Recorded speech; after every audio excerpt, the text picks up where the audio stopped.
Prazer, Fabrício do DCM, tudo bem? Tudo bem? Como é que tá? Senador, como que você vê esse afago que o Trump fez hoje ao presidente Lula, falando inclusive de encontrá-lo, chamando ele de um cara muito legal? Como fica agora a ala bolsonarista? Eles perderam agora o discurso até do apoio do Trump? Bem, o Brasil e os Estados Unidos têm há mais de 200 anos uma parceria comercial em que o Brasil ele é deficitário.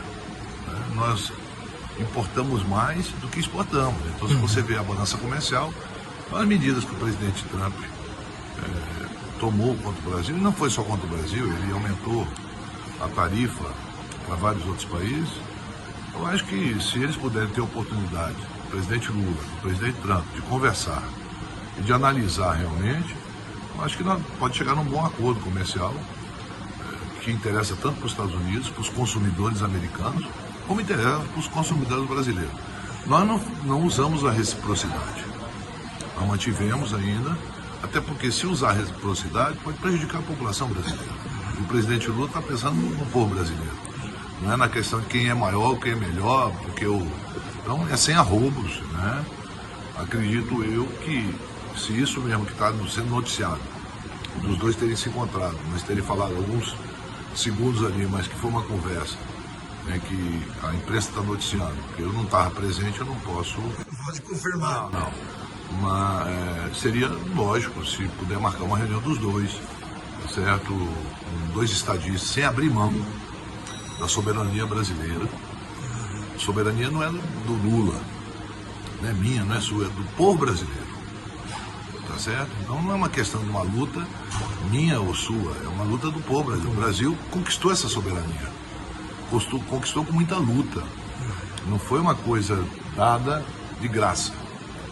Então, sem abrir mão da soberania brasileira, sem interferência de qualquer país, não seja os Estados Unidos, qualquer país, em relação aos poderes constituídos brasileiros, uma conversa é boa. Eu acho que e o presidente Lula é muito hábil e o Trump, além de ser presidente da maior economia do mundo, do maior poder bélico do mundo, ele sabe muito bem que ele tem que dar satisfação ao seu eleitor. E é o consumidor americano que sofre com essas sobretaxas aí. Então, vejo de bom modo, tomara que isso aconteça, espero que não haja uma mudança. E isso é bom, porque está se falando em dois estadistas, está falando o presidente americano e o presidente brasileiro. Não é fofoquinha de mesa de bar, não é tititi, blá blá blá, mimimi, né? Fica com mimimi, é coisa de homem. Eu espero que isso possa acontecer com todo respeito, um respeitando o outro pela autoridade que eles têm como presidente, a soberania de cada país. A gente pode até criticar a Suprema Corte americana, mas não vai sancionar os Estados Unidos em coisa parecida, porque a Suprema Corte tomou uma decisão. Então, veja bem, quem tem que resolver isso somos nós internamente, quem tem que resolver isso internamente são os americanos. Mas se tudo isso que está sendo colocado aí, se realmente essa reunião puder acontecer semana que vem, eu acho que é um bom caminho para o entendimento. Algumas pessoas têm falado que essa reunião pode ser uma pegadinha, no aspecto de, por exemplo, do que o Trump fez com o Zelensky, de colocar numa... E com o presidente da África do Sul também. E com o presidente da África do Sul. Qual o risco disso acontecer com o Lula e qual seria a sua, não é sugestão, mas qual o caminho para evitar uma situação daquela com o presidente Lula? Eu acho que aí a diplomacia americana e brasileira conversa antes. Isso não acontece não é uma... Não vou ligar para ti, bicho, vamos nos encontrar. Tá certo? Vamos tomar cerveja amanhã, né? Não é assim. É lógico que tanto a diplomacia sua como a minha, primeiro vai se inteirar dos temas, até porque os dois têm que estar preparados. É o presidente do Banco Central, o Garipo. Olha aí, que atende o Garipo, pô. Tem que atender, fala para ele segurar, baixar aquele juro lá. Eu vou falar com ele, é um assunto aí. Então, não é uma conversa que eu tenho contigo, estou tendo agora. Você me pergunta, eu te respondo. É uma conversa toda preparada. Porque o presidente diz para a diplomacia, olha, eu quero tratar desse assunto, o presidente tanto vai estar preparado para responder ao presidente, ou contestar o presidente, que é normal numa conversa. Da mesma forma, a diplomacia brasileira vai tomar conhecimento antes qual é a pauta. Não é uma conversa de dois políticos, não são dois amigos íntimos. Não estou te convidando para ir lá na minha casa tomar uma cerveja. São dois estados. Dois estados soberanos. Então, eu espero que isso não aconteça. O que aconteceu com o Zelensky, depois ele até refluiu, né? Já conversou com o Zelensky, mas também não andou nada. Depois ele teve uma conversa com o Putin, os bombardeios continuam, tudo continua. E a gente fica naquela de torcer para que tudo ocorra bem. Não é pelo Lula, não é pelo Trump, é pelo povo brasileiro e pelo povo americano. É importante que as divergências ideológicas eles tenham. Por exemplo, o presidente, a primeira conversa que ele conversou com o Bush era republicano, eles tiveram um bom entendimento durante os anos que os dois foram presidentes. Então não é para questão de ser republicano ou democrata.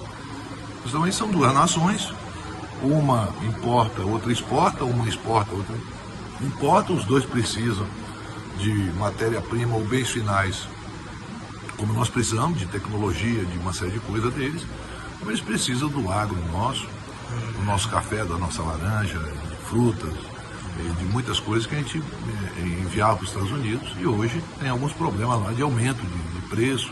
Então também tem uma reclamação por parte do empresariado americano, que deve chegar com ele, olha, presidente, isso não está bem, isso está acontecendo aqui e tal.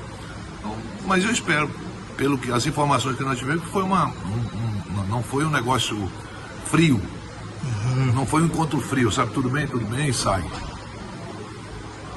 Foi um negócio... Teve afagos, né? Teve afagos e talvez até o presidente tenha até se espantado da forma como o Trump o tratou, correto? Como todos se espantaram com o discurso. Eu também, porque ele citou o presidente Lula, ele fala na questão da perseguição e tal, mas cita o presidente Lula, você está entendendo? E cita de uma forma que não estava no discurso original dele, com certeza não estava escrito aquilo. Ele pega uma parte do que ele estava lendo e cita nominalmente. Tanto é que, pelas imagens que eu vi, até o ministro Lewandowski e o ministro das Relações Exteriores... O Celso Amorim? Não, o Celso Amorim não.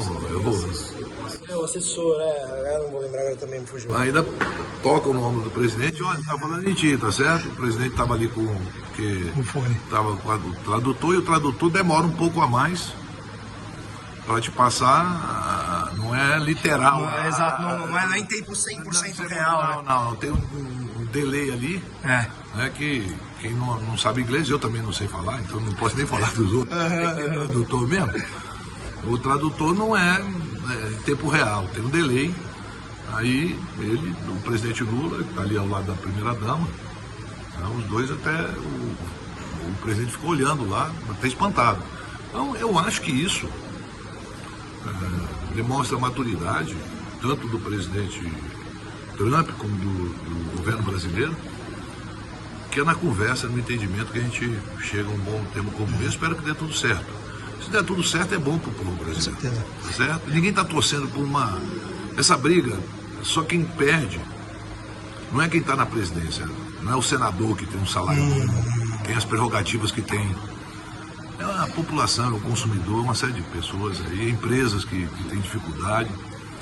E nós temos uma economia muito forte, uma geração de emprego grande hoje no Brasil, nós temos uma taxa de desemprego bem pequena. Né? Hoje eu estava conversando com o presidente do Tribunal Superior do Trabalho, que vai tomar posse agora, o desembargador Luiz, e eu pedi os dados para ele, para falar sobre essa questão da carga horária, e a média salarial brasileira é uma média pequena, tá certo? E isso preocupa a gente, porque muitas vezes uma indústria multinacional, o único legado que ela deixa é o salário que ela paga para os trabalhadores. Não há investimento em nenhuma área social ou nenhum setor que possa ficar de legado. Então, isso é importante a gente ver tudo isso e, se Deus quiser, as coisas possam acontecer. Espero que o presidente Lula possa falar com o presidente Trump e os dois possam se entender. Última pergunta, PEC da blindagem amanhã, existe uma expectativa de ser enterrado, o Galípolo deve estar ligando aí de novo, mas é a última, prometo. O Sérgio Moro quer apresentar uma emenda para que crimes de honra, contra a honra e crimes de opinião ainda tenham exigência de abertura de processo pela Câmara e pelo Senado. Existe qualquer possibilidade disso vingar? Zero. Ótimo. Zero. E nós vamos amanhã derrotar isso na CCJ. O máximo que eles podem é recorrer para o plenário. Mas não acredito que a gente vá haver uma mudança.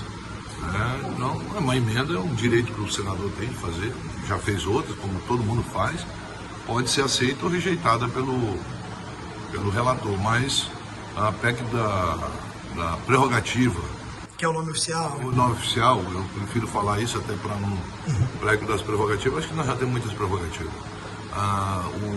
O senador e o deputado federal têm muitas prerrogativas. Eu sempre digo isso. Nós temos aí milhões de brasileiros que nem certidão de nascimento tem. Na minha região, no estado do Amazonas, uma pessoa que nasce numa comunidade, um indígena que nasce numa comunidade, às vezes o pai e a mãe tem que levar horas numa embarcação pequena, num motor-rabeta, para ir na cidade. E como ele tem que trabalhar para comer, aí ele vai deixando o tempo passar. Chega na idade escolar, essa criança às vezes não pode ser matriculada porque não tem uma certidão de nascimento. Eu até apresentei um projeto que já foi aprovado aqui. Esse projeto obriga as escolas a matricular essas crianças e a diretora da escola tem que providenciar, o Estado tem que providenciar a certidão de nascimento depois. Está entendendo? Então, quem vive uma realidade como nós vivemos no meu estado, em que a gente não tem direito a ter uma estrada asfaltada, uma série de coisas, sabe que a gente já tem muitas prerrogativas. Uma pessoa hoje não tem acesso a uma justiça. Para falar com o juiz, ele chega num fórum, não consegue falar com o juiz. Para fazer uma denúncia numa delegacia, demora horas ali. E muitas vezes ele faz essa denúncia contra uma pessoa que agrediu, furtou ele. Daqui a pouco o cara está andando na rua lá ameaçando ele, porque ele foi denunciar o cara na polícia. Então, esse direito, o povo brasileiro, 99% da população, 99,9% não tem esse direito. Nós temos muita prerrogativa. Eu tenho, para você ter uma ideia, eu tenho um passaporte vermelho. Quantas pessoas têm um passaporte vermelho? Além de mim. Os 81 senadores e os deputados federais e algumas autoridades, ministros. Mas ninguém. Cidadão comum não tem direito a isso. Então, tá bom de prerrogativa. Obrigado, senador. Um abraço. Um abraço, até mais. Muito bom aqui, nosso querido senador Omar Aziz, aqui pro Diário do Centro do Mundo.